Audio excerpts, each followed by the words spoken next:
Ang programang magbibigay sa atin ng inspirasyon at magpapatibay sa ating determinasyon.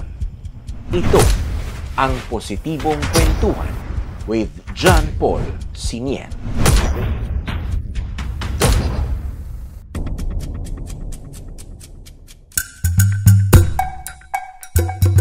Isang magandang araw po sa inyong lahat, mga minamahal kong IDOCuers. And welcome po sa ating Positibong Kwentuhan with John Paul Siniel na inyong mapapanood po sa ating YouTube channel at Facebook page na IDOCu by John Paul Siniel.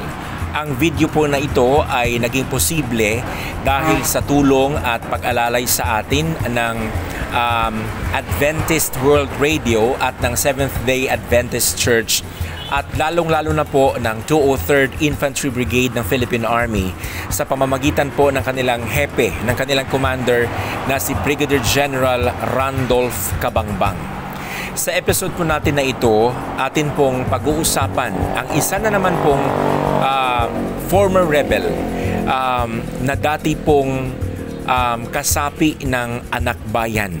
Siya po'y pahinante ng truck noon sa Tondo, Maynila, at dati din po siyang dancer. Pero siya po'y naorganisa ng kanyang kaibigan na miyembro po ng mga sinasabi nilang legal fronts, lalong-lalo na po itong anak bayan. Kaya po dahil sa anak bayan na ito na grupo, siya po'y naging bahagi ng anak bayan at kalaunan po siya ay naging bahagi ng bagong hukbong bayan o ng New People's Army diyan po sa isla ng Mindoro. Pero sa awa po ng Diyos kalaunan, ang tao pong ito ay sumuko sa ating 203rd Infantry Brigade. Ang makakasama po natin ngayon mas kilala sa tawag na Peter.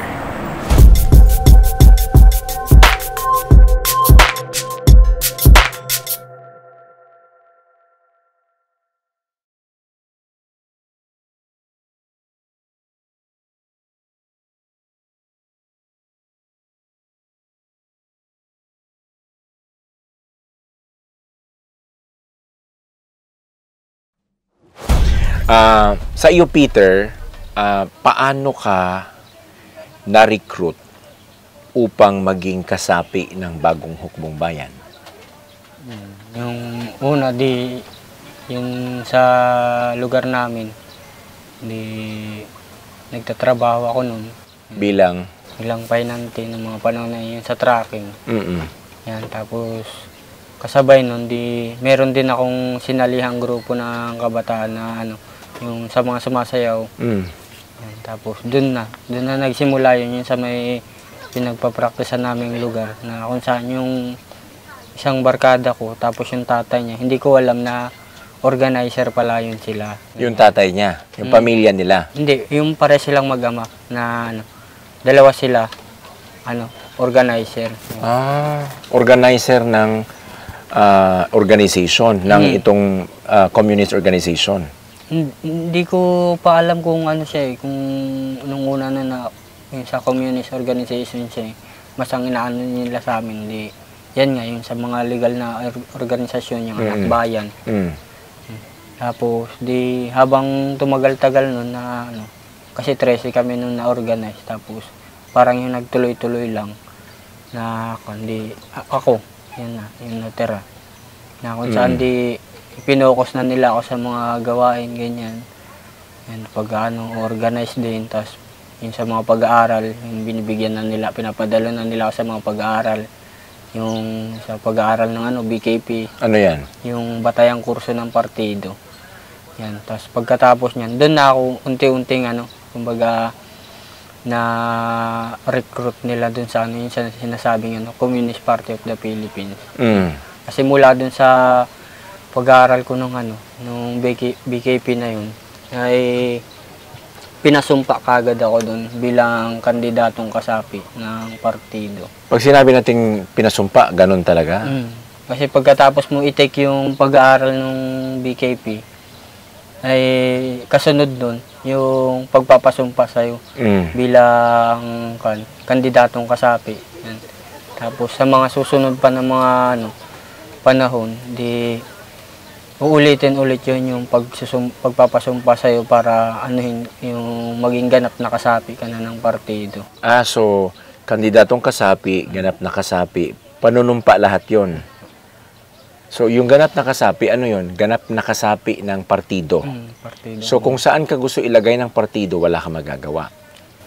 Ang kwan namin nun, yung mga, kasi siyempre, kung na ako, kasapi na ako ng partido nun, siyempre, yung mga usapin about sa, sa revolution, ganyan, armadong pakikibaka, di, nandun na yan sa kasi yung partido naman, di, naman siya, yung, tawag dito,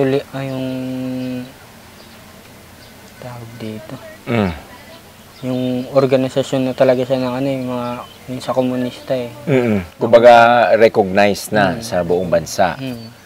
Kilala na siya sa ganun. Oo.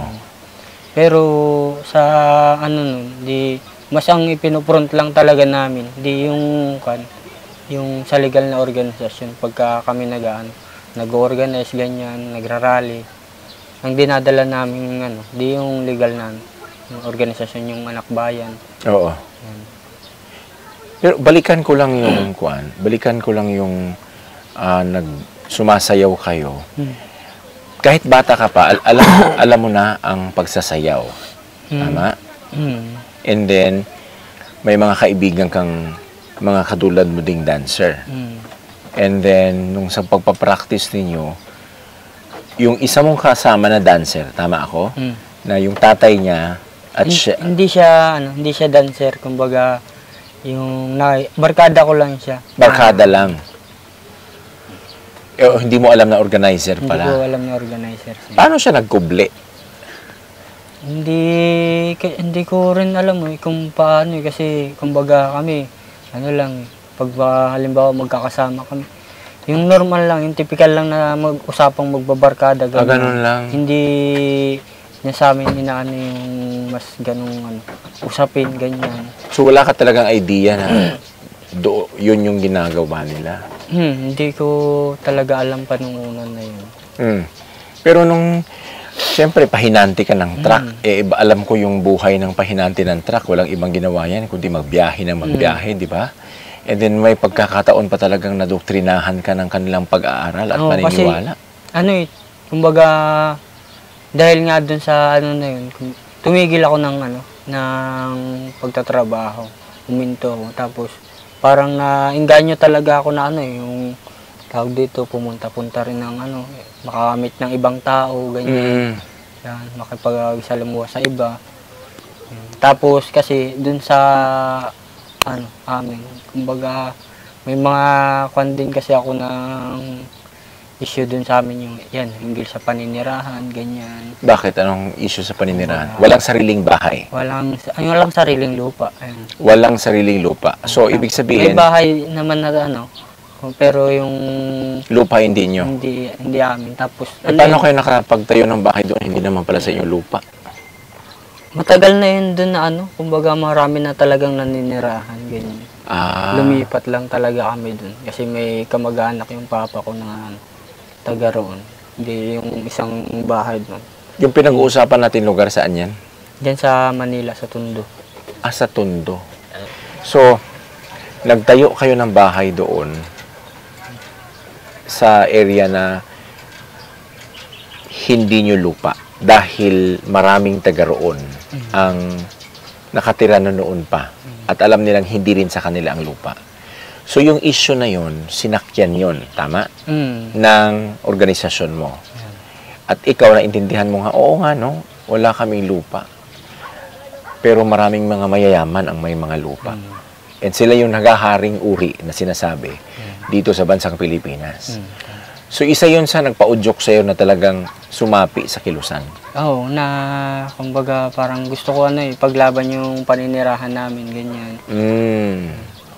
Kasi, kumbaga, siyempre, mahirap lang din kami, ganyan, wala talagang walang maayos na yung trabaho, tapos walang sarili talagang yung tirahan na masasabi.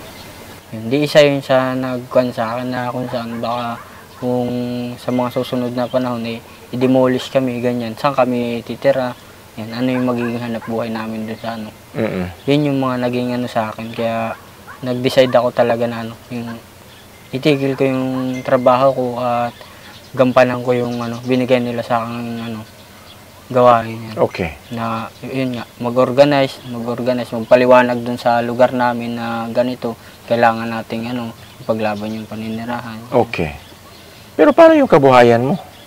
Ang kwan ko lang, kumbaga,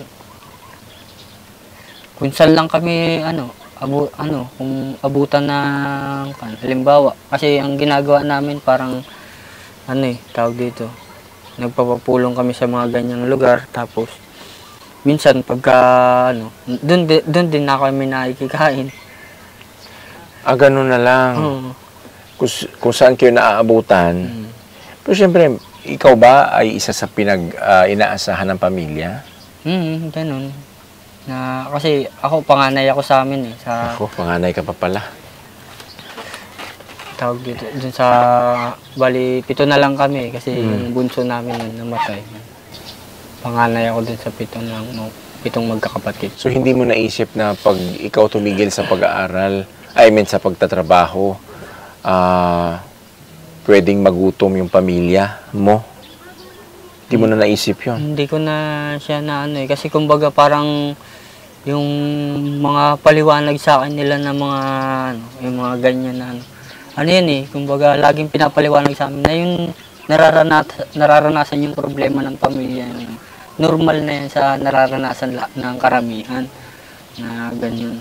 Kumbaga parang pinaliwanag sa akin na yung kailangan mong magsakripisyo para sa ikabubuti ng lahat, ganun. So nakaka-addict yung paliwanag nila. Kaya parang ako na oo nga ganyan, sabi ko.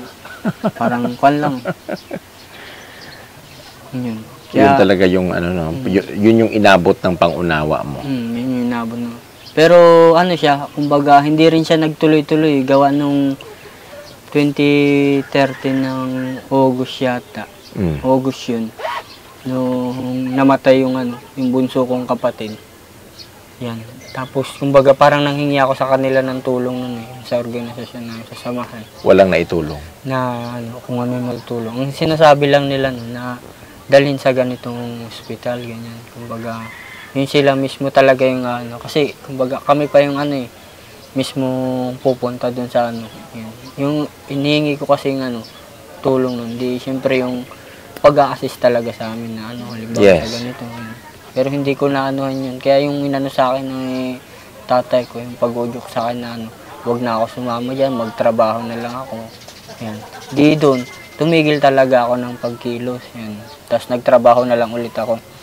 Pahinante pa rin? Iba naman yung pinasukan ko sa mga construction, ganyan. Tapos mangingisda. Mangingisda? Diyan, nagtrabaho ko niyan sa nabutas nun yung sa Holbot na akong tawagin. Oo. Yun, tapos pagkatapos nun, halos din, mga 1 taon din ako dyan sa pangingisda. Tapos lumipat ulit ako ng trabaho. Yun, construction, ganyan. Hanggang sa natigil na ulit. Ilang taon yun? We're speaking about how many years kang naitigil? Mahigit din isa't kalahating taon akong na walang connection sa kanila? Mahigit. Kasi 2013 ng August, umalis na ako niyan sa kanila. Tapos 2016 na ako ng July ulit kinonekta, nilinyahan ulit. Na panahon yun na wala akong trabaho nun. Tapos, lagi lang ako nakatambay nun sa labas ng bahay namin, ganyan. Tapos, nakikita ko sila, yung, nag-organize sa akin na barkada ko. Tapos, tinitingnan ko lang na yung tinitingnan, sino yung mga kasama nito, ganyan. Curious lang ako kasi may mga ibang mukha na siyang kasama nun. Tapos, nagkataon na, hindi ko alam kung napansin din nila ako na nandoon lang, ganyan. Kinausap nila ako ngayon na, sabi, baka gusto mong pumunta dito sa sa daycare at may pulong doon na magaganap. Meeting, baka gusto mong umupo. Yan. Di doon ko na nung dumalo ako dun sa pulong na yun, na marami dun taga ron sa amin na nandoon sa pulong na yun. Tapos doon ko na ano, na yung issue ng yung coal naman sa amin, yung carbon. Yun, kasi yun sa tirahan namin, yung lugar namin, yung sa likod nun, ano, may tambakan siya ng coal. Ah, yung uling. Mm. Alright. Yan. Tapos, kasi yung alikabok nun, napunta dun sa amin. So may issue ka na naman. Oo, yun. Yung sa coal na yun naman. Na kung saan gustong palayasin nga naman yung palayasin yung coal na yun doon kasi maraming naapektuhan yung sa pagkain, tapos yung yung paghinga ng mga tao, lalo na sa mga bata kasi nagkakaroon siya ng yung parang alikabok niya na nahihigop pagka humihinga ganyan. Tumidiretso sa baga. So hindi niyo napalayas kaya nag-aklas ka ulit. Kaya, hindi, mula doon sa pagkaano na yun, nung pulong na yun, pagkatapos ng pulong na yun, di nagalisan na yung mga tao. Tapos, naiwan na yun sila. Yung, barkada ko, tapos yung ilang mga kasama niya, mga organizer. Tapos, pinaiwan ako doon, na sabi, gusto nga akong kausapin. Yan. Tapos, binanggit nila sa akin na kung gusto ko daw kumilos ulit. Sabi ko, wala namang problema kasi wala naman akong ginagawa. Ganyan. Tapos tinanong nila sa akin, gusto mo? Full-time o part-time? Ganyan. Sa organisasyon pa rin, itong legal pa rin. Sa legal pa rin yun. Na kung saan sabi ko, pwede naman full-time kasi wala naman akong ginagawa. Ganyan. Sabi ko. Kaya nung pumayag na ako sa ganun, ang usapan naman namin, sabi nila, ay baklas bahay kami na kung saan hindi kami uuwi sa bahay namin ganyan. Kumbaga may office kaming tinutuluyan. Na kung saan nung pagkatapos na yon sinabi ko yun kila mama na alis ako ganyan. Pupuntahan lang. Pero ang ko nun, full time ako mag-organisa ganyan. Underground ka na. Hindi. Kasi yung full-time ka ng mag-organisa, di ba? Underground yan? Ano pa rin siya, may legal pa rin talaga siya. Pero sa sa Balangkas nun, nasa underground kami. Na kung saan kasi, ang pinopront lang namin pag nag-organize kami talaga, yung sa legal lang talaga na organisasyon ng Which is ang Anak Bayan. Yan. Tapos, syempre, pag kami nag-uusap, yun, yung sa, linya yun ng pagiging kasapi ng partido, yung pagiging komunista. Doon kami nag-uusap sa ganung Yan. Tapos saka na lang namin ilalatag doon sa legal na proseso. Yan. Yung pagbubuo ng area plan namin kung saan kami mag-organize. Ano yung mga issue na gagawin namin. So fast forward tayo. Nakapasok ka sa organization, legal hanggang nag-underground. Anong taong ka pumasok sa pagiging NPA? 2016 ako, nung December. Duterte administration na ito. Di ba? Yan. December yun eh. So anong nagtulak sa'yo nun para mag-NPA na lang? Kumbaga nagkaanoan lang kami, yung nagkayaan lang din ng buong collective namin na yun na pumasok kami ng sono. Kasi yung isang sa amin doon, parang nagte-team leader sa amin doon. Siya, NPA siya, ex-NPA siya na galing ng Cordillera, yung Mountain Province. Tapos isa siya sa nagbabayis platoon doon sa isang unit na NPA. Yun. Tapos parang paliwanag niya yun sa amin na gano'n. Sige. Tapos hanggang sa napagkasunduan namin na mamundok kami, ganyan. Wow, mamundok talaga. Pero, ilang kayo nun, namundok? Yun bali 7 kami. Ang problema, hindi nabuo yung plano namin na sama-sama kami sa isang lugar. Kasi pagdating namin galing Pakat, yung isa kasi nakaprogram na yun na pumasok talaga sa sa NPA, yung isa. Kaya pagdating namin doon, kinuha na yung isa. Pinadala na dito sa ewan ko kung sa Quezon yata. Sa Quezon yun siya dinala Quezon province. Tapos ikaw, saan ka dinala? Tapos doon ako dinala. Tapos yung isa, nakasama ko na nakianib na lang, hindi na nag-TOD. Doon kami sa Mountain Province dinala. Ang layo. Mm. Ang layo ng Mountain Province. Mm. So hanggang sa sinanay kang maging NPA doon. Pagdating doon, di siyempre, yan na, nakisalamuha muna sa mga NPA. Tapos, di pagkatapos kasi ng aktibidad, yung anibersaryo, yun na, nandun na yung pagsasanay namin, yung mga bagong yung mga bagong pasok, bagong sampa. Yan. Na kung saan di sinasanay sa paghawak ng armas, yan. Paano yung wastong pamamaraan ng pagputok, pagtutok ng baril, yan, paggamit. Tapos yung pagdapa, yung pagkan ng cover. Yan, doon ako na yung sinanay. Yan. Tapos makalipas nung 6 na buwan, kasi nag full time na ako doon eh.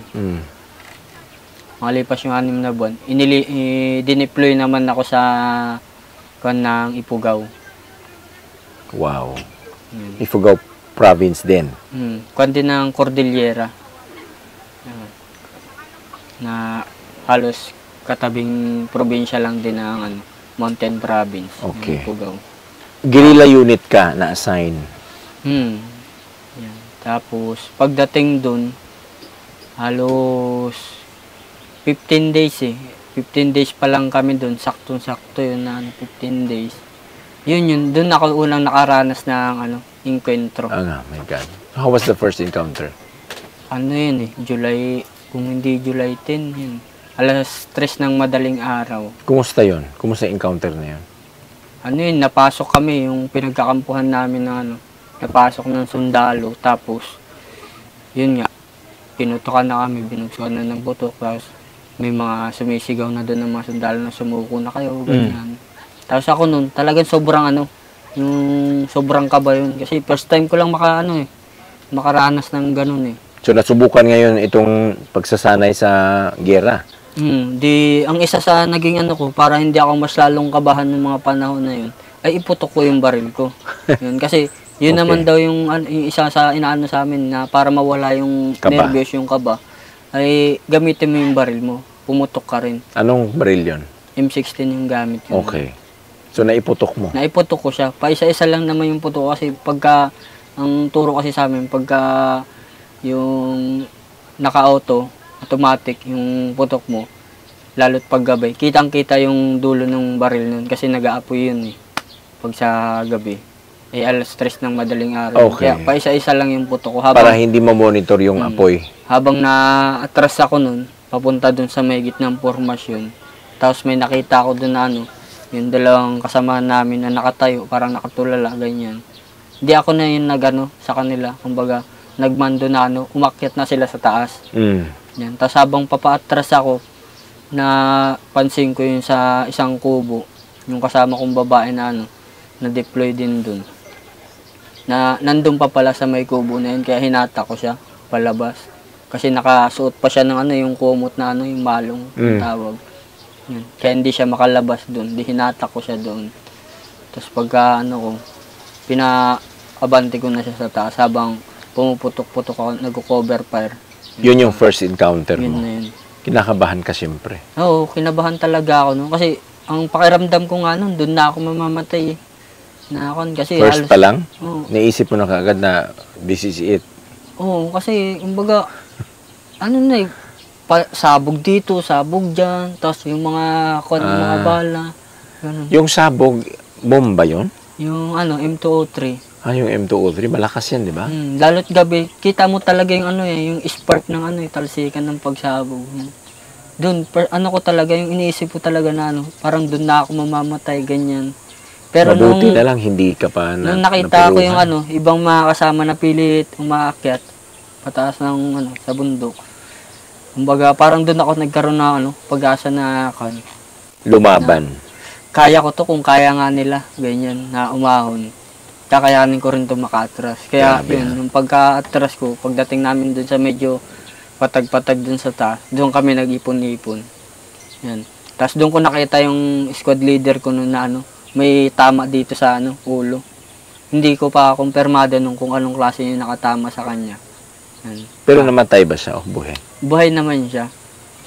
Hanggang ngayon, Ang balita ko na ano yun nahuli yata yun nahuli. Mm.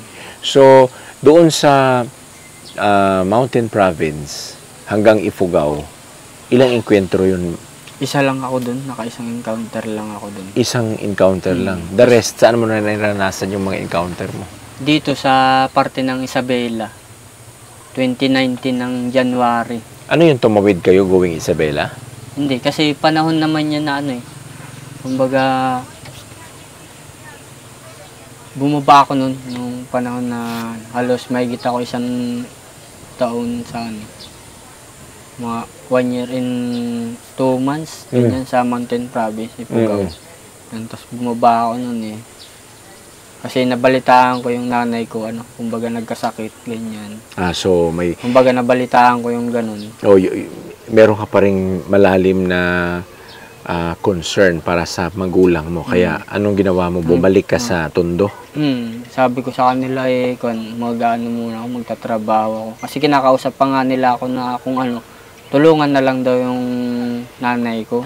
Huwag ka na lang umalis. Huwag na lang ako umalis, papadalhan na lang ng Pero mas ko pa rin, syempre gusto ko pa rin makita. Ganyan. Presence, mas importante yung katawan kaysa sa magpadala ng pera.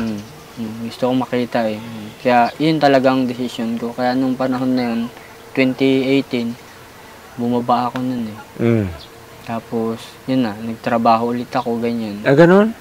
Isang, naman ito ng pagtatrabaho? Trabaho ulit. Tapos mga ilang buwan lang din Parang, balik na naman.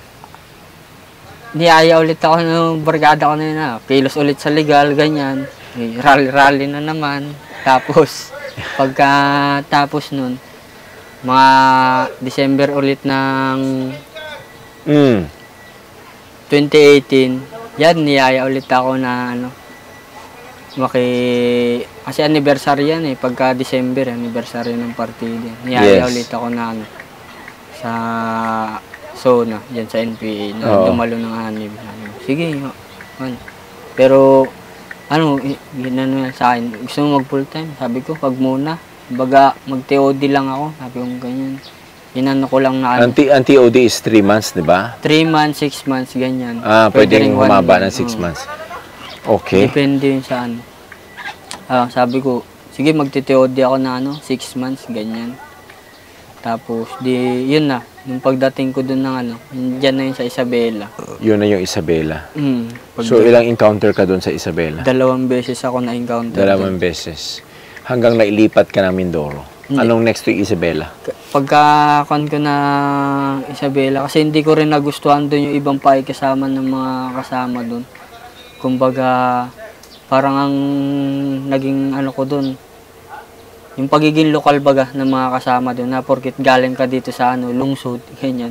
Meron silang yung discrimination? Parang, discrimination na ganyan. So, bakit? Anong pananaw nila pala sa Tagalungsod? Parang hindi kaya yung mga ganito, mga gawain bukoy, yan, yung pagtaya sa mga lugar. Yan, yun yung isang nila. Kasi syempre, sila bilang taga-bundok, talagang sanay sila sa terrain.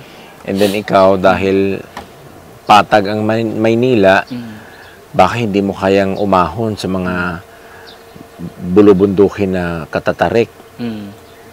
I see. So, lumipat ka ng... Kaya mula doon, hindi ko natapos yun yung TOD ko doon Halos parang 4 months lang yat. Magpa 5 months ako noon. Umuwi na ako. Umuwi ka na naman? Nagplano ako noon mag-awol ako noon Mag-awol ako nung panahon na yun kasi nga, nilayasan din kami ng aming yung kalihim namin doon. Tapos yung GP namin. Sa Tapos parang unti-unti nang umaalis yung mga kasama nun. Mga nagsisiahulan na rin. Kasi ang bilang namin nun halos nasa 32 yata kami nun. Hanggang umabot na lang kami ng 18. Na unti-unting tumatakas yung iba, ganyan. Oo. Yung huling tumakas bago ako nagpasyang umalis nun, yung PI namin, tapos yung GP. Pagkatapos nun, yun na, nagano na rin ako na parang nalumural ako nung nagano pala dito, sabi kong ganyan. Mabilis nga magpa-sampa, pero mabilis din yung mawala, ganyan, magsosyalisan. Kaya doon ako nalumural na sabi ko, ayoko na dito, ganyan. Ayaw mo na sa... Doon sa lugar na yun, sa panang sa Bela, ganun. Kaya nagdesisyon ako na bumaba. Bumaba ka going to back to Tondo. And then, fast track tayo. After Tondo ulit, saan ka na napunta? Dito na, sa Mindoro na. This is the last one. Ito yung last mo na destinasyon ng pagiging NPA. Saan kayo dumaan? Dito kami niyan sa Abradilog. Sa Abradilog kayo dumaan. May service kaming van nun eh. Sino kasama mo nun? Kasama mo na yung previous kong na-interview na si Aliyah tsaka si Yuri?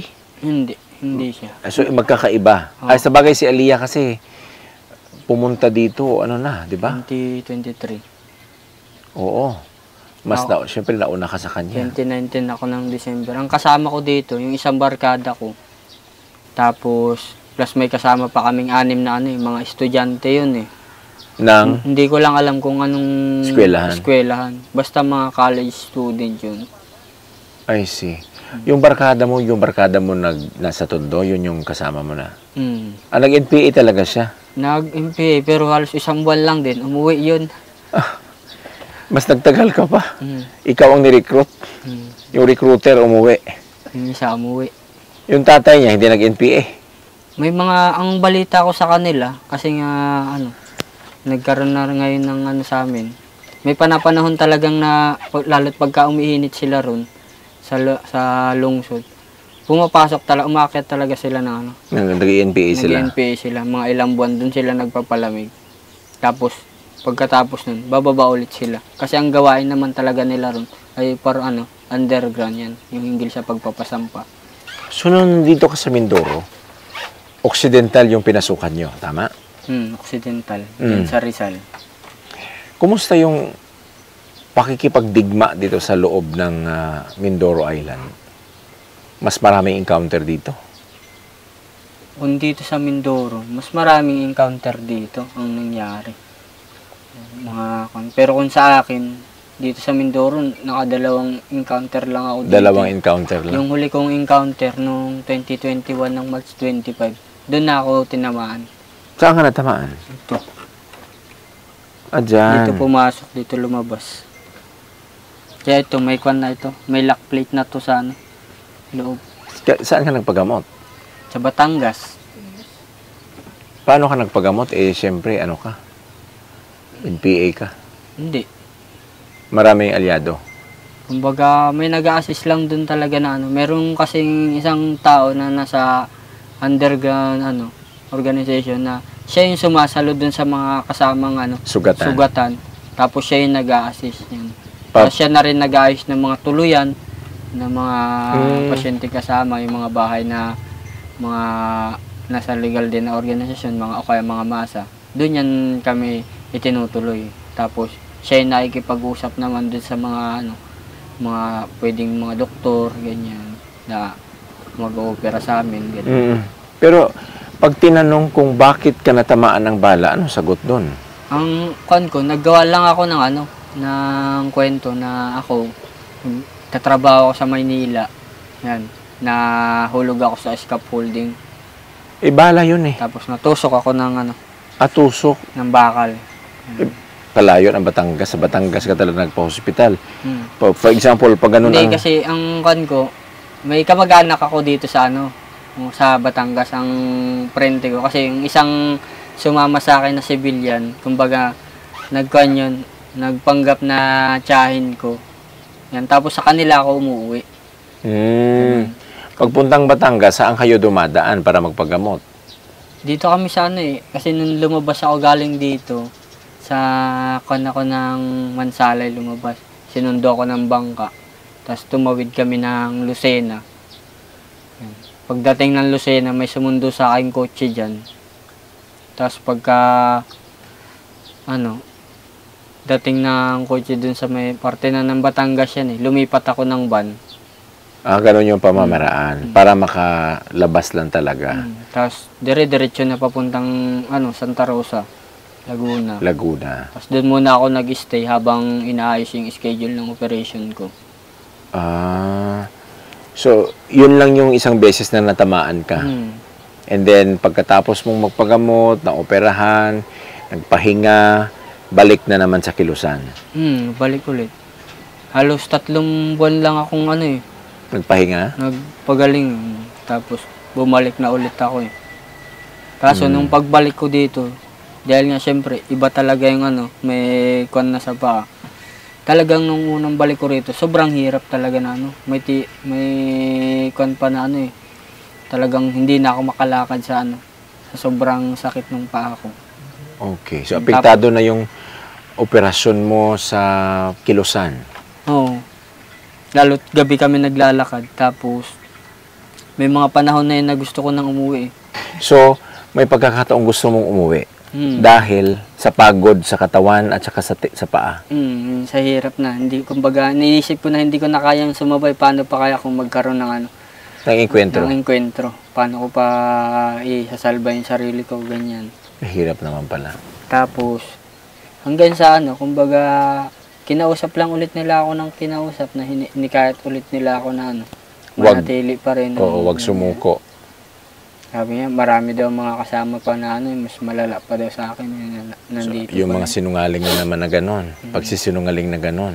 Ganyan. Tapos, Para syempre, ma-inspire ka lang na wag talagang umalis. yung pangonsensya baga na parang may halong kinokonsensya ka na iiwan mo kami rito, ganyan. Tapos ikaw, doon ka na sa lungsod. Sarap ng buhay. Hindi nila alam. Magdadamay talaga sila, ha? Mahirap din ng buhay namin doon. Yun. Tapos, hanggang sa nagpatuloy pa rin ako. Sus. Tapos, Pastilan.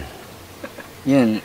Yung 2022, yan, sinubukan ulit namin pumakat ng ambush dito sa parte ng Bansud. Na kung saan, hindi yun natuloy gawa na nahuli yung 2 kasama naming babae na lookout. Nahuli ng SAP. Yung di kumalas kami dun sa namin. Sa Plano nyo pakat ambush. namin. Umatras na kami. Okay. Anong mga, bukod sa, kasi hindi man natuloy yung ambush, but ano yung mga atrocities na ginawa nyo dito sa Mindoro? Nanunog ba kayo? May pinatay ba kayo? Ikaw, mayroon ka bang pinatay? Mayroon ka bang sinaksak, etc., etc.? Kung dito sa mga, wala talaga akong nasamahan siya na yung tawag namin yung mga TO, na kami mismo yung gagawa na nagtagumpay. Mas ang nakita ko lang dito talaga, yung pagkahuli namin dun sa sa isang kapgo, tapos 2 civilian yun na ang target talaga ay hinahanap talaga kami. Yun. Tapos ang alam ko talaga dun ay pinatay ng mga kasama yun pagkatapos nilang interrogan. Wala, o hindi ka kasama sa pagpatay? Hindi ako nakasama sa pagpatay na yun. Pero alam kumbaga, Pinatay sila talaga? Pinatay talaga sila. Hindi mo alam kung saan sila inilibing? Hindi ko lang alam kung saan sila Yung isa, namin yun. Kumbaga, nakuha yun yung isa eh. Sino yung isa? Yung kapgo. Kasi, talagang inabdak yun? na-abduct yun kasi nahuli yun sila dun sa baba lang ng aming kampuhan. Kampuhan. Okay. Bakit? Malayo ba kayo doon? Yung team ninyo tsaka yung team ng pumatay, malayo kayo sa isa't isa? Hindi. Kasi kumbaga yun sa isang kampuhan namin ng ganyan, nung pagkahuli sa kanila, yung sa 3, tapos pagdating dun sa pinasok sila sa kampuhan namin eh. Tapos ang ginawa, pinaghiwa-hiwala yung 3 na yun. Na kausapin, ganyan, interrogahin. Halos 2 araw yun sila ininterroga eh. Yung kinausap, inimbestigahan, ganyan. Na kung saan yung isa, naririnig ko pa na talagang merong yung tipong hindi ko alam kung yung pananakot baga na Sino tinakot? Yun yung nahuli. Yung nahuli.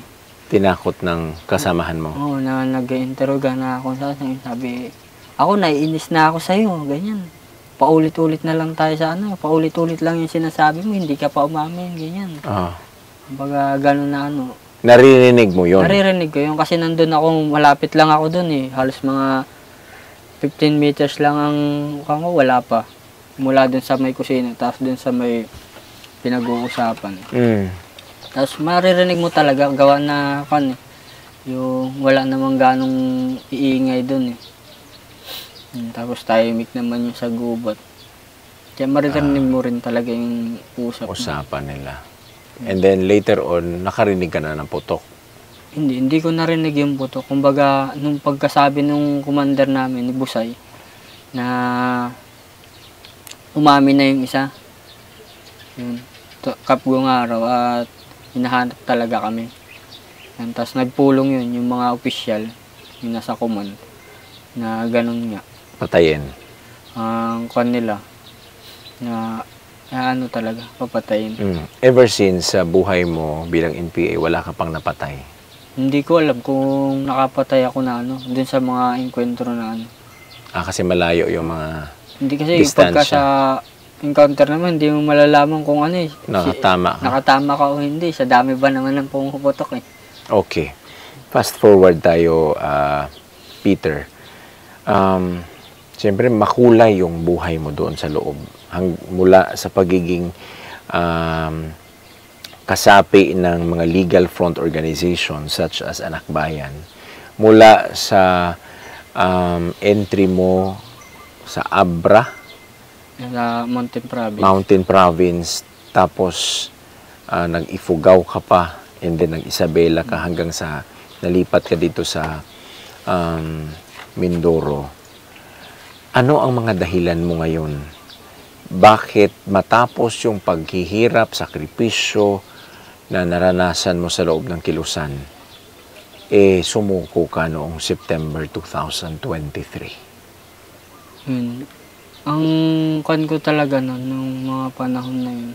Kasi nung nandun pa ako sa loob, talagang lagi ako nakakapag-isip na yun nga, yung talagang sobrang hirap na nung dinanas ko. Tapos parang naiisip ko na sa ilang taong pananatili ko nung sa Kilusan, kumbaga parang naisip ko na malaking panahon sa sarili ko yung nasayang na nandun ako sa Kilusan, na tingin ko naman talaga na hindi talaga makakamit yung yung hinahangad namin na tagumpay ng revolusyon yan, na kung saan sa dami ng AFP, ang kasundaluhan, kapulisan, samantalang kami iilan na lang.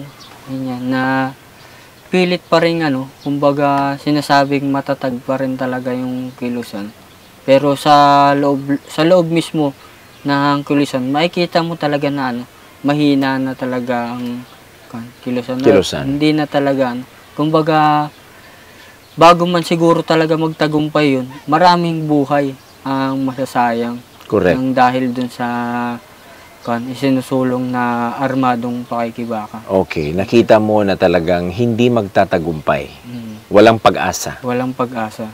Lalo na ngayon. Lalo na ngayon na marami ng mga kadre ang nagsipagsuko, maraming kadre ang namatay, and then kakaunti na lang ang mga guerrilla fronts na functional sa buong bansa. At dito sa Mindoro, dahan-dahan na din silang nalalagas. Now, sa kabuuang gobyerno, pag-usapan natin ang Mindoro. 'Di ba noong nakaraang mga taon pinatupad itong whole of nation approach, NTF-ELCAC. Siyempre kumikilos ang gobyerno niyan eh. Ano yung mga pagbabago, yung mga pag-unlad dito sa Mindoro na nakita mo kaya masasabi nating mukhang wala ng rason pa na dapat mag-alsa at magbitbit ng armas ang isang Pilipino laban sa kanyang pamahalaan? Kung tutusin, kung dito sa Mindoro, malaking kumbaga pagbabago dito sa halimbawa na lang dito sa parte ng ano, mga katutubong mangyan Mm. na kung saan dati hindi bihira ako makakita sa ano eh, sa mga sityuhan ng may mga ano eh, eskwelahan, ganyan. Mm. Mm. Ngayon, may Ngayon, eskwelahan. May mga eskwelahan na ako nakikita, ganyan. Wow. Lalo na dito sa kanang ano, yung sa Mantay. Yung sityo ng Mantay, dyan sa kanang Barangay Monteclaro, na kung saan, di halos pinapaunlad pa nila yung ano, yung sityuhan dyan na kung saan di nagkaroon na ng ano, ilaw, yan, nagkaroon na ng maayos na eskwelahan. Wow. Tapos yung iba, pinapagawan pa nila ng ano, yung mga libangan, yung mga basketball court, gano'n. Mm. Kasi importante din ang libangan, di ba? Mm. Hindi lahat Tapos, trabaho. meron na rin yung iba, mga ano, kumbaga, yung sinasabi namin kasi nun, nung nasa Kilusan na lagi namin pinopropaganda sa kanila, na hindi naaabot ng ano, Gobyerno. ng gobyerno, ng tulong yung mga nasa liblib na Lugar. lugar. Pero nung nandito ako sa ano, nandito na ako sa kasundaluhan, doon ko nakita na hindi talaga totoo yung binabanggit na hindi naaabot kasi maraming ano eh, naaabot na ano eh, tulong, Mm. tulong medical man, ganyan. Totoo. Yan. Totoo yan. Yung sa livelihood, Oh. anak buhay, tapos yung iba pang pwedeng pagkakitaan ng mga ano, mga tao no, na nandun sa mga liblib na lugar. Okay, sinabi mo livelihood. Anong livelihood ang nakita mo sa mga liblib na lugar na iniabot ng gobyerno sa kanila? Yan, yun sa Malayo dito. malayo. Pero anong livelihood yung binigay sa kanila? Yan, yun sa mga pangkanang kooperatiba, yun sa mga bigas, yung mga tindahan. Oh. Tapos, yun sa mga alagang mga hayop, mga baboy, mga manok, ganyan. Yun. Para padamihin yun Padamihin yun. at ibenta. Ganyan. Or pwedeng source ng pagkain. Ganun. Dati pala, ano palang itsura ng mga komunidad na ito? Wala talagang tulong na naaabot sa kanila. Dati, ang talaga, hindi mo makikita yung ano eh, ganun kaganda na ano eh, na tawag dito, na pagunlad ng mga sityo. Mm. Pero ngayon makikita mo na ano eh, maunlad na eh. Meron na rin silang yung ano, yung solar, solar lights. Oo, ganyan. Tapos may solar power na sila para magkaroon ng kuryente sa bawat bahay. Kahit ilaw man lang. So nakakaabot na yan doon. Nakakaabot na doon. Pero I understand, ang layo-layo ng Mantay. Nakakaabot doon. Paano dinadala doon yung mga semento, mga... ano nalalaman mo? Ang alam ko rin doon, kasi mula doon sa baba, may mga sangay ng mga ano ng gobyerno, tapos katuwang din yung ano kasundaluhan dito. Tapos syempre yung pakikipag-cooperate din ng mga katutubong mangyat ng community, yun, pagtulong para dalhin yung mga gamit na yun doon sa kanilang lugar. Yun yung pagtutulungan ng ano ng gobyerno at ng mamamayan doon sa ano. Okay. Para umunlad yung kanilang ano, yung kanilang pamayanan. pamayanan. So naintindihan mo na ngayon, Peter, that hindi lang isisisi sa gobyerno ang kung anumang hamon mayroon sa bawat komunidad. Matutugunan ito kung lahat ay nagtutulungan. Mula sa ahensya ng gobyerno, mula sa mga taong mabubuti ang puso, at yung mga taga-community. Para mabilis na maihatid sa kanila ang tulong. And then, natutuwa ang mga tao nun? Marami ng ano eh, kumbaga nagbago sa kanilang pamumuhay simula ng mga ganun. So, nung nakita mo yon, mukhang talaga, matatalo na talaga ang Kilusan. Meron kang ganong kaisipan. Tapos marami pa akong ano, kumbaga mga nakasalamuha din na ano, mga dating mga masa namin na ano, nakausap ko na eh. Ano sabi nila? Na kung saan dito, maganda na tayo dito kasi kumbaga nung nandun tayo sa taas, lagi tayong nagtatago sa mga pag may sundalo, sila nagtatago, yung mga masa na yun, nagtatago, ganyan. Kami, nagtatago din, Oo. umaalis. Pero ngayon, malaya na yung na nakakapunta kami dito sa labas, sa kapatagan, ganyan.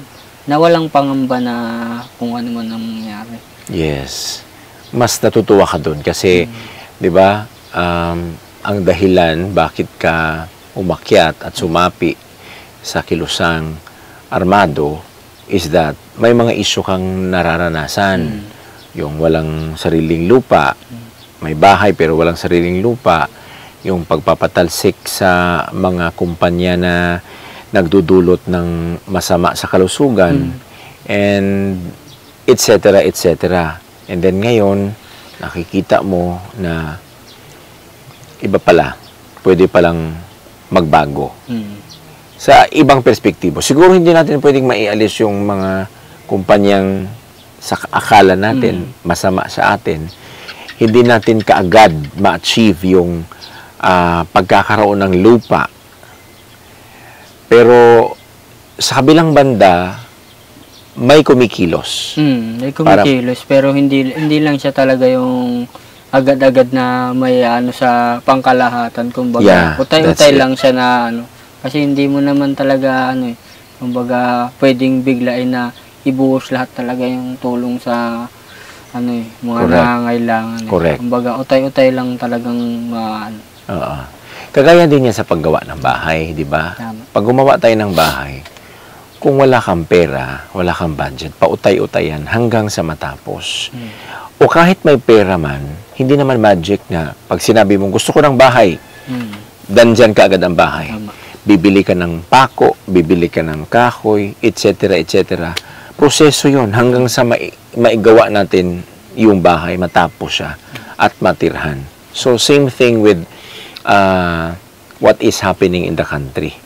No, na hindi natin kaagad ma-achieve yung gusto nating ma-achieve. Pero dahan-dahan na-achieve natin. So kaya ikaw ngayon, sumuko ka sa pamahalaan, natutuwa ka na.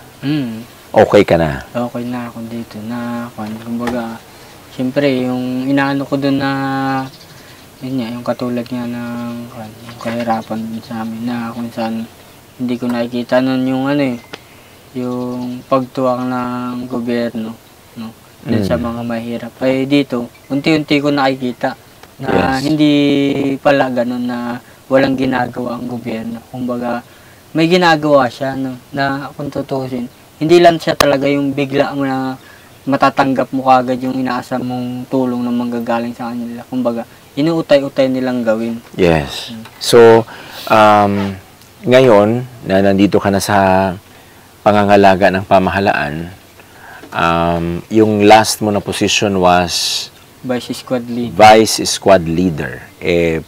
May tao kang hinahawakan, di ba? Mga ilang tao yan? 6, ganyan. 6. Pero tao pa rin yung hinahawakan mo, so nag-administer ka. Hindi man siguro yan yung magiging posisyon mo dito sa pangangalaga ng gobyerno, pero ano ang nasa puso mo? What is it that you wanted to achieve? Yung gusto mong gawin? Ang pangarap mo? Ang bagay na maitutulong mo sa pamahalaan? Unang-una, siyempre, gusto ko, yung, halimbawa, yung katulad ko sa, kasi, pa ako nun kumbaga, nasa, pa ako ng kabataan nung ako'y, namulat sa ganung, yung sistema nung pag-organisa na kung saan di yung pagpapaliwanag dun sa mga kabataan na ganun yung kalagayan ng bansa na kung saan dati ganun yung pinapaliwanag ko.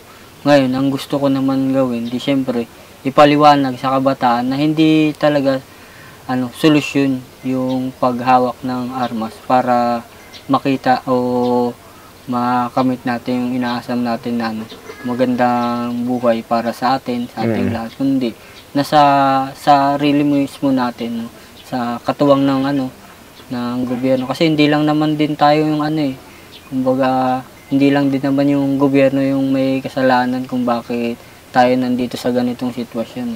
Kumbaga, sa sarili mismo natin, nandun yung ano, yung kailangan natin ng pagkilos talaga sa sarili. Yes. Para kamtin din yung ano, yung hinahangad natin para sa bawat isa. Okay. Kumbaga, kung mahirap man ang isang tao, Mm. hindi pwedeng isisi Isisi sa gobyerno. Dahil kaparte tayo nun. Mm. Kaparte tayo ng kahirapan na yon. Tama? Tama. Okay. Now, dahil gusto mong magpaliwanag, ibig sabihin, kung saan napupunta itong ating mga kasundaluhan, sumasama ka para magpaliwanag sa kalagayan. Mm. Maganda. Nakapag-aral ka ba? Nakapag-aral ako, ano lang, high school lang. High school lang? Wala Pero kang... hindi ko natapos yung high school. Anong ano lang? Pero sa ngayon, si Brigade Commander. Commander, kumbaga, pinapaaral niya kami ngayon. Meron siyang sa amin. Kumbaga, yung isang kasama namin, si Aliyah, ngayon, siya, nag-aaral siya ngayon ng yung sa module para sa kanyang senior high. Tapos ako naman, pa lang ako kumbaga, in-enroll pa lang ako sa, bago pa lang. Bago ka nag-enroll? Parang sa ALS siya. ALS? Sa ALS. Para matapos mo ang alin? Ang high school. Dahil hanggang grade 7. 7 lang? First year. First year high school ka lang. So, dapat matapos mo ang high school. So, tinutulungan kayo ng Brigade Commander. O, di ba, yung sabi ng hukbo, pag sumuko ka, babalatan yung talampakan. Papatayin, ito-torture. Pero dito, pinag-aral ka pa. Yun nga yung malaki, yung kaibahan dun sa tinanim sa isip namin na kung saan pag nahuli ka o kaya nag-surrender ka dun sa sa sundalo ay papatayin, tutorturing. Pero dito, hindi ko nakita yun na ginawa nila sa amin. Yun yung mismong yung paghampas sa amin o kaya yung pagkurot. Wala kaming naranasang rito. Okay. Physical na Very good. Kumbaga, yung pag-aalaga nila sa amin dito, yan, kung ano yung pangangailangan namin, yun ay bibigay nila. Kahit mismo yun sa yung sa pamilya, na kung saan ilang beses na nakapunta dito yung magulang ko. Binibisita ka? Binibisita ko. Na sila mismo yung nagsusundo doon sa magulang ko. Doon mismo sa Tondo? Wow! Hanggang dito sa Mindoro? Hanggang dito dadalhin. Magastos yun? Magastos talaga yun siya na pero ginagawa ng kasundaluhan. Yung lahat ng pwedeng maitulong para sa amin, para sa pagpapanibagong buhay. Okay. Sakaling makapagtapos ka ng pag-aaral sa high school, gusto mo mag-college? Hindi ko pa siya na-connect, pero kung pwede rin naman. Kung magka-college ka, anong kursong kukunin mo? Wala pa. Kasi nung dati, yung ko talaga, gusto ko na dati mag-engineer, o kaya sundalo rin noon. Ilang taon ka na ngayon? 29 na ako ngayon. Magkasing edad lang kayo ni pala? Job. Ni Job. Pero, kaya pa yan. Huwag kang mawala ng pag-asa. Maraming mga bagay na nadidelay. Nalilate siya, pero later on, may ibig sabihin pala yun. Doon mo makikita ang purpose. Sa buhay mo, mas makikita mo doon dahil sa mga delay na yan. I for one appreciates doon sa delay dahil may nagagawa din yan sa ating buhay, no? So huwag ka lang mawalan ng pag-asa kung gusto mo mag-aral. Kung pinag-aral ka ngayon sa ALS, sinuportahan ka ng kasundaluhan. Habang nandyan sila, pangako naman yan ng government na susuportahan kayo. Meron nga ako nakilala somewhere, talagang hinanapan talaga siya ng scholarship para makapag-abogada. Pero yan? FR yan. And then nag-aaral ngayon. So, kaya pa yan. You're still young, 29 years old. Marami pang magagawa yan. At least makakatulong ka pa rin sa bansa. This time, walang armas. Yes. So, kung ano man problemang mararanasan mo, may chance pa bang bumalik? Wala na po. Ayaw mo na? Ayaw ko na talaga.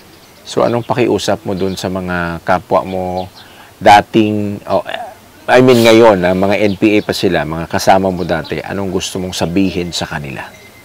Sa mga kasama ko na nandyan pa sa bundok at patuloy pa rin sa pakikibaka, huwag kayong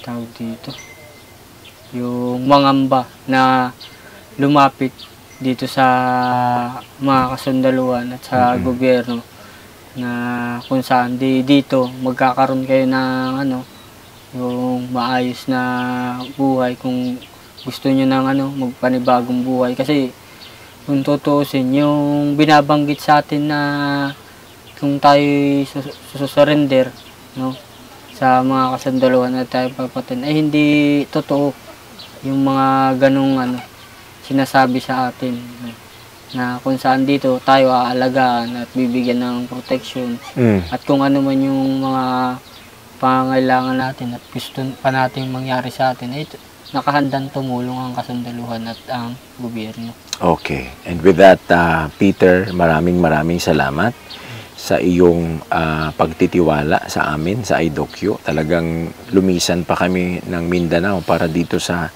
Mindoro para makausap kayo. Thank you for trusting us and for narrating to us your story. Marami kaming nalaman at natutunan sa iyo. Sana'y pagpalain ka pa ng puong may kapal and sana'y makamit mo ang mithiin mo sa buhay. Okay. God bless you. Congratulations. Welcome back. Buhat po ng kami ay tumungo sa isla ng Mindoro upang makipagtulungan sa Seventh-day Adventist Church, sa Adventist World Radio at sa 203rd Infantry Brigade headed by its commander, Brigadier General Randolph Cabangbang, upang kapanayamin ang mga former rebels dyan sa Mindoro. Ay wala pong sawa ang iyong pagtangkilik, ang iyong pagsuporta at panunood ng mga videos na ito. Mula po ng aming ibinahagi sa inyo ang kwento ng buhay ni Ka Gaspar, ni Ka Ali, ni Job, at nung huli po ang batang-bata na si Aliyah. It's very overwhelming na nandyan po kayo, aming mga iDocuers, sa pagsuporta sa mga kwentong ito. Lalong-lalo na po sa kwento ni Aliyah, we're very glad that you kept on sharing the interview that we had with Aliyah. Aliyah is a blessing to iDocu and the rest of them, they're a blessing to iDocu dahil marami po ang namulat, marami po ang humanga sa mga buhay nila at marami po ang nagbahagi sa mga kwentong ito. Kaya galing po sa kaibuturan ng aming puso, buong staff ng iDocu, lalong-lalo na po sa akin bilang tagapagkwento, bilang tagapagsalaysay at taga-interview. Maraming salamat po sa inyong lahat. Special mention to 203rd Infantry Brigade's Commander, Brigadier General Randolph Cabangbang, because when we collaborated, when I asked him to have these stories narrated and shown to you, hindi po siya nag-atubiling samahan kami at imbitahan kami dyan sa isla ng Mindoro. And we're so glad that we have their stories. Marami pa po actually ang nakalinyang mga kwento, mga positibong kwentuhan. By this time, pagkatapos po ng kwento ni Peter, ngayon naglalahad na kami ng pagpapasalamat. Kasi nga po, for serious topics like this, napaka madalang lang po na panoorin sa YouTube at sa Facebook. But you selected our channel, you selected these videos na panoorin, kaya maraming salamat po. If you happen po na hindi pa po nakapag-subscribe sa ating YouTube channel, please do subscribe to our YouTube channel, iDocu by John Paul Siniel. And for you to be alerted once we have new uploads, please do click the notification bell. You can also share and send to us your messages, your comments to our messenger o hindi kaya sa ating email address na naka-flash sa inyong screen. And you can also share and like our Facebook page, still the same name, iDocu by John Paul Siniel. Again, maraming salamat po. To God be the glory. Sa Ginoo ang himaya ug dungog. Hangtod sa sunod nato nga positibong kwentuhan with John Paul Siniel.